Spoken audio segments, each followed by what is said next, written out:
Hi everyone, today is Topic Tuesday, and I wanted to talk today about mindset. Um, Obviously, going through any kind of major physical change, losing weight, and especially surgery is a giant change in our physical selves. And when you have weight loss surgery, your tool is really helpful for that. It's not like any other diet that you've been on because you're actually changing your body. Um, Other than just having a smaller stomach, you actually have a change in chemicals. You have some nerves that have been detached and all that and are just kind of wiggling their way back to each other. Some may get there, some may get their, crosses switched, switches crossed. So there are a lot of things that ultimately change that's different from anything else you've done in the past to try and get into better shape physically or to lose weight. Um, and that's really helpful. That's why this is a tool. It gives you a whole different way of approaching things. But a big part of this journey, if you want to be successful, is your mindset. Life goes on, and that's going to mean the good things, the bad things, and the things that are just a part of your daily routine. And how you deal with all of that has to change. I've spent this week with my grandson, which I have really enjoyed. But it's also shown me how tough it is when you're taking care of someone else to eat the way you need to eat, and to get in all the things you need to do. It's exhausting taking care of a toddler. I've already kind of been through that. Um, Joyful, but very tiring. So making time for your walking, your exercising, your meal prep can be a little more difficult when you're taking care of other people. Now, if you have older kids or a spouse, they're just going to have to pitch in. I mean, it's up to you if you want to do it all, but you need to put yourself first. And that is really hard for a lot of us. Now, I'm very lucky. My grandson's only a year and a half, and he tried some new things with me this week. He is an absolute smoothie addict, so that was fun. And like he liked his eggs this morning. They had some spinach in them, and he enjoyed that. He had a healthy cereal instead of a sugary cereal for breakfast yesterday, and he liked that. So, you know, you got to try things and try and fit it in with how your life is now. And, you know, change and adapt. You can't just push it aside.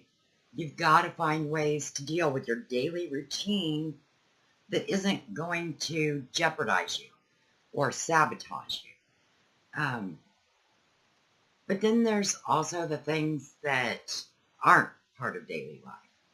The past couple of weeks, I dealt with the anniversary of my daughter's stepmom passing away. I dealt with the 1 year anniversary of one of my very good friends passing away. And then on Saturday, I was the victim of a hit and run. I'm pretty good in an emergency. And something about this particular accident really hit me. I've had a lot of anxiety since then. Um, I was very, very lucky. My grandson, number one, was not with me. That thought sent me into tears I don't know how many times Saturday. Um, I can't even think of what could have happened had he been there. I was at a stoplight and someone hit me full force. Pretty sure there was no attempt to even touch their brakes. I put my car in park. I was lucky enough to hit the brakes so the person in front of me was not involved in the accident. And When I was getting out to check on the other person, they were backing up, turned into the turn lane, and took off at full speed. No one stopped to see if I was okay. No one offered to be a witness.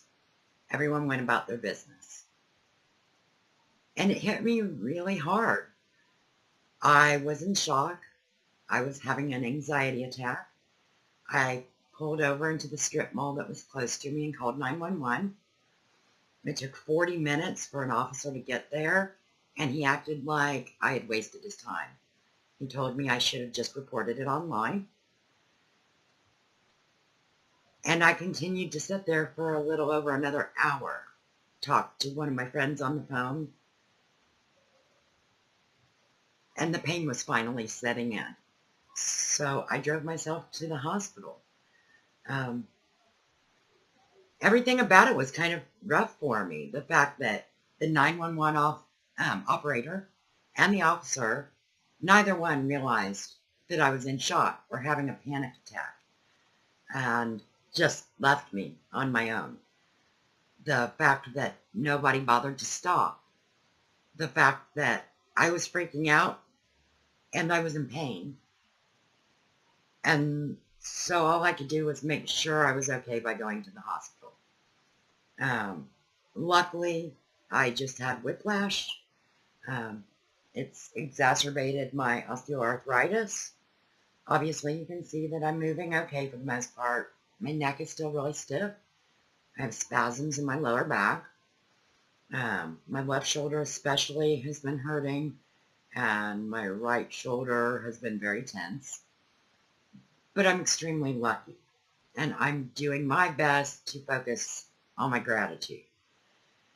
I highly suggest that you find a way to add some kind of positivity in your life, something to affect a new mindset, because this is something that really could have sent me the wrong direction.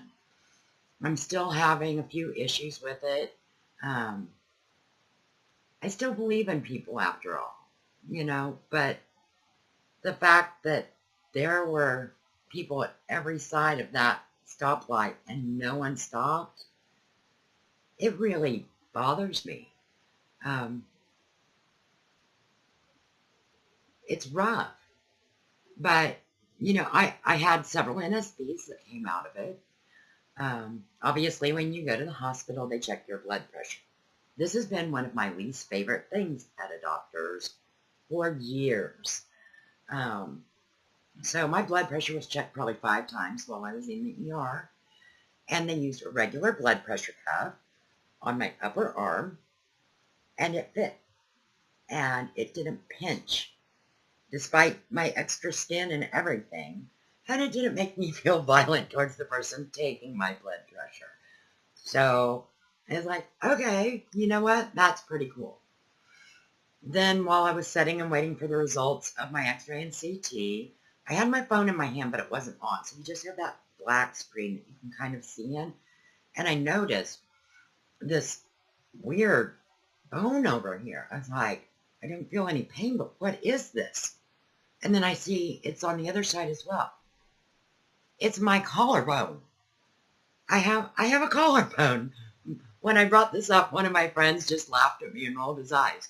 But I'm not used to that. I was kind of like, shoulders than a neck.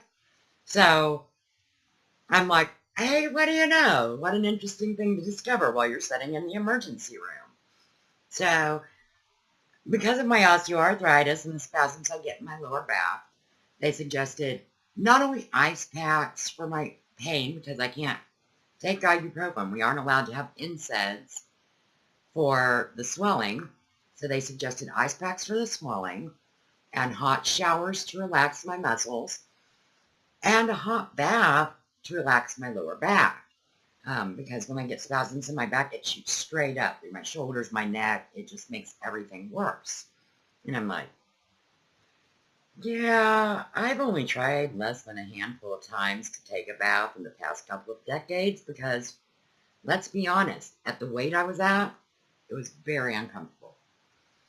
But My Missy was pushing me. She was like, Mama, you have lost a lot of weight. Trust me, you can fit comfortably in the bathtub. And I'm like, I prefer not to take pills, so if there's something that I can do to help with the pain, I'm going to give it a try. So I gave it a shot. And I took a really nice hot bath. And it was so relaxing, and I was comfortable and had plenty of room to move. So, the point of this is that even though it's affected me really in a weird way, it's set off a lot of my anxiety. I've managed to focus on positive things, little things to other people, but kind of big things to me. Um, and that's a really important part of this journey. I am not going to let some other person, some idiot who did something bad, change what good I'm doing for me. And we have to stay in that place. You have to be able to find a way to focus on the good things. If you make a mistake, don't beat yourself up over it. Don't let go of everything you've accomplished so far. Hold on to how far you've come. Write a gratitude journal. I did this every day for a year. Write at least 3 things that you are thankful for in a gratitude journal, or post it on social media every day. You would be amazed how this changes you. It gets you into a habit of looking for the positive things. And it's a wonderful, wonderful thing. I have my friend who I linked to a couple of videos ago, with WLSAA here on YouTube, Lisa Marie. She sets alarms on her phone, and she has a whole video of that. You should check it out.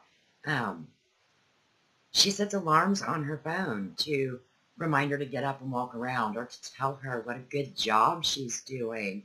Little things like that, just reminders and encouragement throughout your day. And I just think that's a fabulous idea.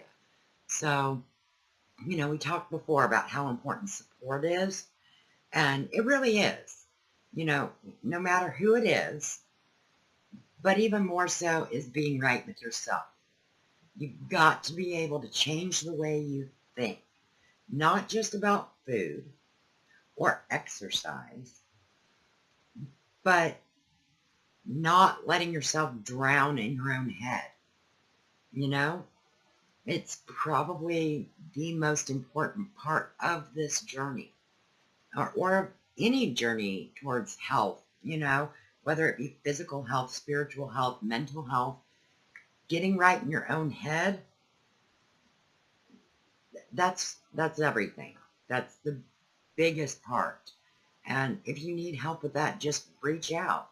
There are lots of us here. You're always free to leave me questions and comments, or to email me if you have something private. And my email address is in my bio. So, reach out to people and just, do your best to learn to roll with things. But probably the biggest hurdle is learning to put yourself first. So that's kind of it. I'm sorry it's a little long today, but obviously it's been kind of a crazy couple of weeks for me. It's been pretty emotional. And the physical pain didn't help a lot. Despite the fact that it's affected me so much, I feel really happy that I've been able to see the good side of things, though. And I just wanted to talk about that and share that, because it really does make a big difference. So I hope that maybe this helps someone else who's kind of going through a time right now. Remember, everything passes. Good, bad, or indifferent, tomorrow is another day. You can always, as my friend always says, make the next right choice. Don't let anything take you down. go through what you need to go through, and then get back up and take a step forward. Take another step after that, and you're back on your way. So I guess that's all for today. Let me know in the comments what kind of things help you when you're struggling. Whether it doesn't have to be related to a healthy journey, a weight loss journey, anything like that. But when you find yourself struggling or having anxiety or things just aren't quite going right, what are some of the things that help you get through it? I would love for us to kind of share those things with each other, put some coping skills out there. So thanks so much. I hope y'all have a great day. I will be back on Friday with my update. Not going to be able to do any, big exercise for a little bit. Can't lift anything. But as you can probably tell, I've gotten a decent amount of my movement back and everything. So hopefully by the beginning of next week, we'll be back on track. So take care, and I will talk to you Friday. All right. Bye-bye.